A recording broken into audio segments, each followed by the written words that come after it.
Hello students, welcome back to another video. तो हमने new batch की क्लासेस स्टार्ट कर दी है बीए के हर एक सेमेस्टर की। और आज की वीडियो में हम बीए फर्स्ट सेमेस्टर के इकोनॉमिक्स, जिसमें आपको माइक्रो इकोनॉमिक्स पढ़ना है, उसके यूनिट नंबर 1 का पार्ट 2 पढ़ने वाले हैं।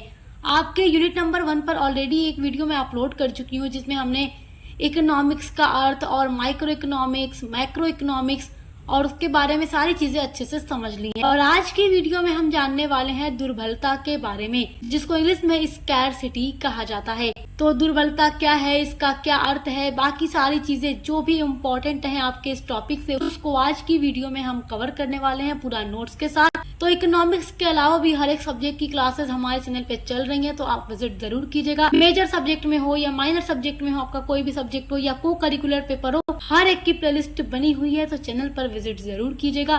बीए के लिए बेस्ट चैनल है सक्सेस मास्टर पॉइंट। चलिए बात करते हैं आपके टॉपिक पर। टॉपिक आपका है दुर्बलता यानी स्कैरसिटी। तो ये होता क्या है? देखिए, अर्थशास्त्र में दुर्बलता की जो अवधारणा है उसको प्रोफेसर रॉबिन्स के द्वारा दिया गया था। तो प्रोफेसर रॉबिन्स के द्वारा क्या दिया गया? दुर्बलता की अवधारणा। एग्जाम में अगर क्वेश्चन पूछ दे, मान लो कि आपका ऑब्जेक्टिव टाइप पेपर होता है, देखो जो क्लासेस में अपलोड करती हूँ ना, वो दोनों बच्चों के लिए इम्पोर्टेंट है, एमसीक्यू वाले बच्चों के लिए भी, सब्जेक्टिव वाले बच्चों के लिए भी। एमसीक्यू में आपसे पूछ सकता है दुर्बलता की अवधारणा किसने दी, और 4 लोगों के नाम आपसे ऑप्शन में दे देगा। अब आपको चूज करना है, तो नाम याद रखिएगा, प्रोफेसर रॉबिन्स ने। 1932 में प्रोफेसर रॉबिन्स ने अपनी book an essay on the nature and significance of economic science में दुर्बलता की अवधारणा दी थी। अब जानते हैं दुर्बलता का अर्थ यानी मीनिंग ऑफ स्कैरसिटी। देखिए, मानव की जो आवश्यकताएं हैं वो असीमित हैं, यानी कि हम मनुष्य जो हैं, हमारी जो आवश्यकताएं हैं या जो हमारी इच्छाएं हैं असीमित होती हैं, वो कभी पूरी नहीं होती। और मान लीजिए कि एक पूरी होती है तो दूसरी हमारे सामने खड़ी हो जाती है। एक आवश्यकता पूरी नहीं हुई कि दूसरी आवश्यकता दिखने लगती है हमें। हम मनुष्य की जो आवश्यकताएं हैं, जो जरूरतें हैं, वो असीमित होती हैं, लेकिन उनको पूरा करने के लिए जो साधन होते हैं हम मनुष्यों के पास, वो सीमित होते हैं, लिमिटेड मात्रा में होते हैं। और सीमित साधनों और असीमित इच्छाओं के कारण हर व्यक्ति और हर समाज या हर राष्ट्र को ये सोचना पड़ता है कि वह किन इच्छाओं की पूर्ति करे, वो अपने किन आवश्यकताओं को पूरा करे और किन आवश्यकताओं को वो छोड़ दे।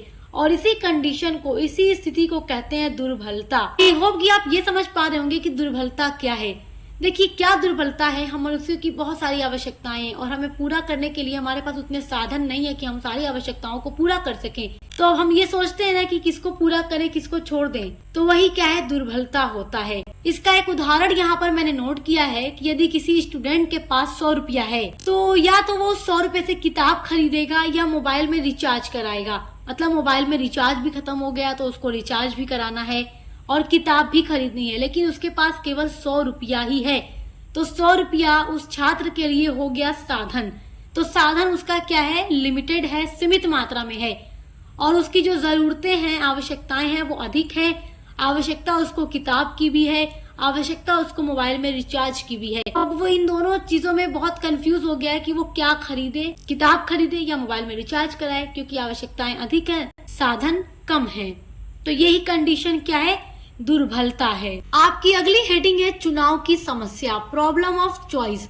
अब देखिए, मैंने आपको बताया कि दुर्बलता क्या है, कि साधन सीमित हैं, लिमिटेड मात्रा में है, और आवश्यकताएं, जरूरतें, इच्छाएं बहुत अधिक हैं। तो उनमें से अब हमें क्या करना होगा? किसी एक आवश्यकता को चुनना होगा। या हमारे पास बहुत सारी आवश्यकताएं हैं, इच्छाएं हैं, और उनको पूरा करने के लिए बहुत कम साधन है। तो अब हम सोचेंगे कि अब उनमें से क्या छोड़ दें और किस चीज को हम खरीद लें, किस चीज को हम चुन लें। तो जब साधन कम होते हैं तो हमें ये निर्णय लेना होता है कि किन वस्तुओं या सेवाओं का उत्पादन किया जाए, किन को खरीदा जाए या किन्हें छोड़ दिया जाए। चुनाव करते समय प्राथमिकता तय करनी पड़ती है। प्राथमिकता क्या है, इस बात को समझिए। देखिए, मैंने आपको भी एक एग्जाम्पल दिया था कि एक स्टूडेंट के पास 100 रुपया है, अब उसको किताब भी खरीदना है, मोबाइल में रिचार्ज भी कराना है।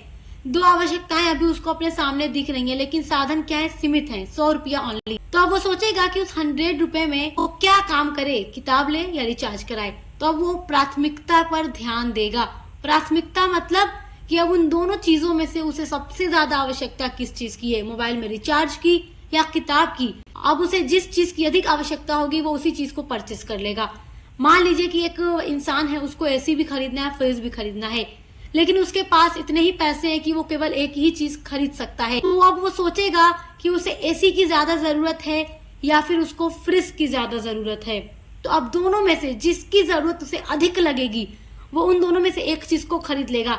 तो देखिए, आवश्यकताएं अधिक हैं, साधन कम है खरीदने के लिए, उनको पूरा करने के लिए तो एक चीज को छोड़ देना, कुछ चीजों को त्याग देना, कुछ चीजों को खरीद लेना प्राथमिकता के आधार पर। तो अब उसमें से एक चीज को चुनना होगा, तो चुनाव की समस्या पैदा हो जाती है। सीमित साधनों के सर्वोत्तम उपयोग हेतु हमें क्या करना पड़ता है, चयन करना पड़ता है कि किसकी आवश्यकता हमें अधिक होगी। इसीलिए कहा जाता है कि दुर्बलता ही चुनाव की समस्या को जन्म देती है।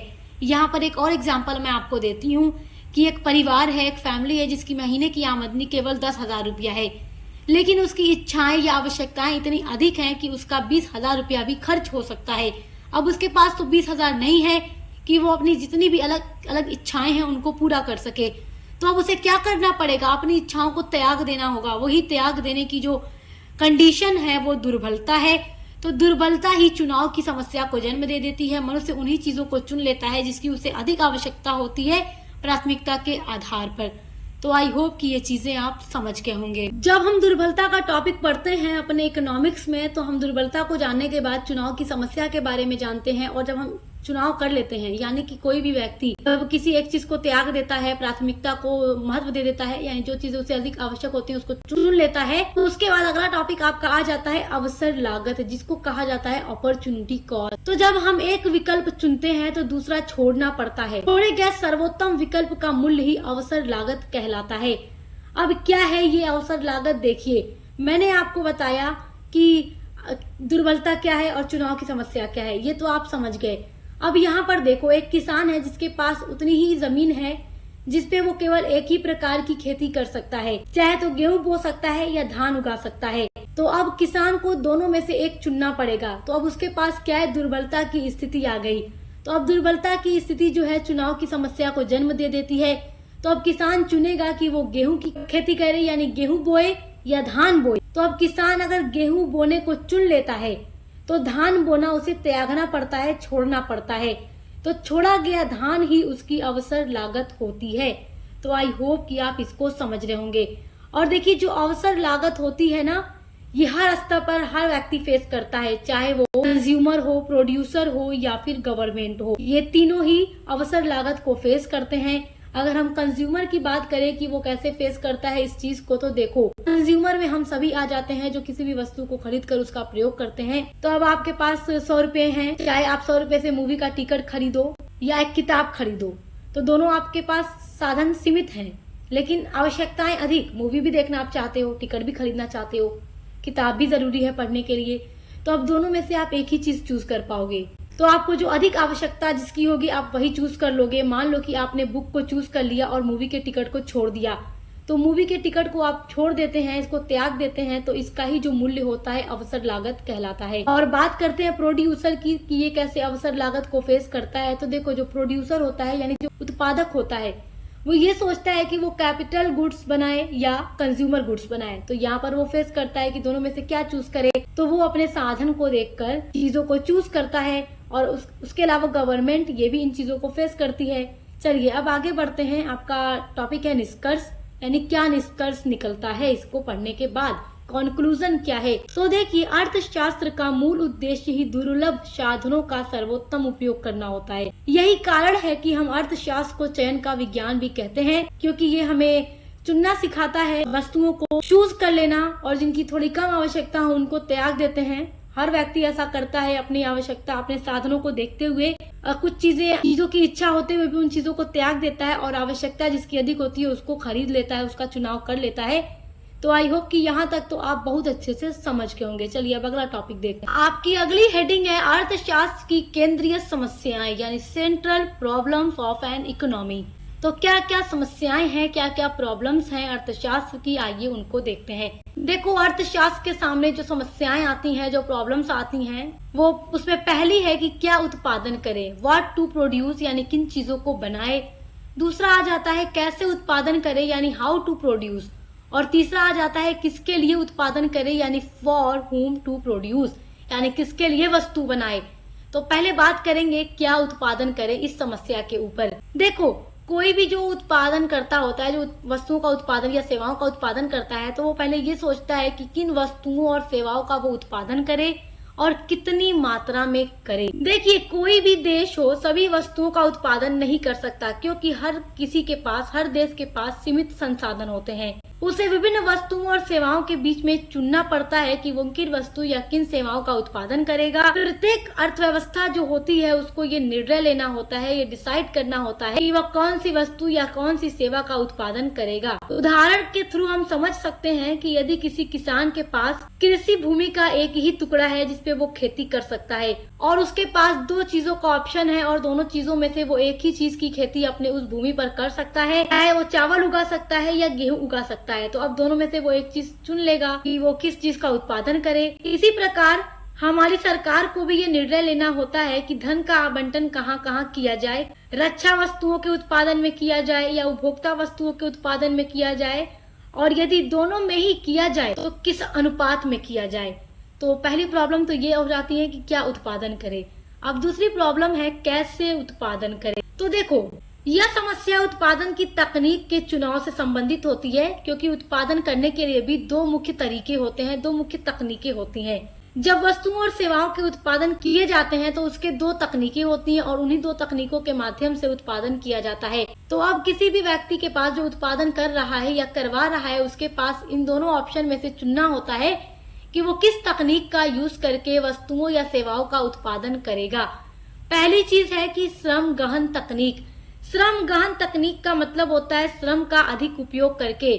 दूसरा है पूंजी गहन तकनीक, यानी कि मशीनों का अधिक उपयोग करके उत्पादन करना। देखिए, जो श्रम गहन तकनीक होती है उससे रोजगार को बढ़ावा मिलता है, क्योंकि जो बेरोजगार लोग होते हैं उनको कारखाने में, फैक्ट्री में रोजगार मिल जाता है, काम मिल जाता है, जिससे वो अपने परिवार के लिए पैसे कमा सकते हैं और अपने आवश्यकताओं को पूरा कर सकते हैं। तो उसके अलावा दूसरा है पूंजी गहन तकनीक, यानी कि अधिक पूंजी लगा करके मशीनें खरीदे और फिर मशीनों से उत्पादन करे। तो जब वो पूंजी गहन तकनीक से कोई उत्पादन करता है तो इससे तकनीक का विकास होता है, टेक्नोलॉजी विकसित होती है। अर्थशास्त्र के सामने जो तीसरी समस्या आती है, तीसरी प्रॉब्लम आती है, वो है किसके लिए उत्पादन करे, यानी फॉर हुम टू प्रोड्यूस।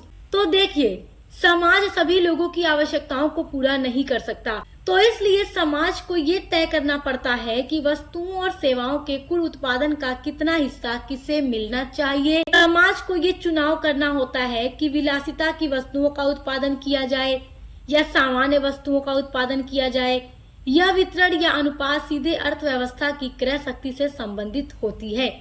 तो अब समाज को यह भी डिसाइड करना होता है कि किसके लिए क्या, कितनी मात्रा में, कैसे उत्पादित किया जाए। तो आई होप कि आज के टॉपिक को आप बहुत अच्छे से समझ गए होंगे। तो इसी तरीके से हर एक सब्जेक्ट की क्लासेस चैनल पे चल रही हैं, तो विजिट करके जरूर देखेगा। पसंद आया तो सब्सक्राइब करना मत भूलेगा। मिलते हैं अगली वीडियो के साथ।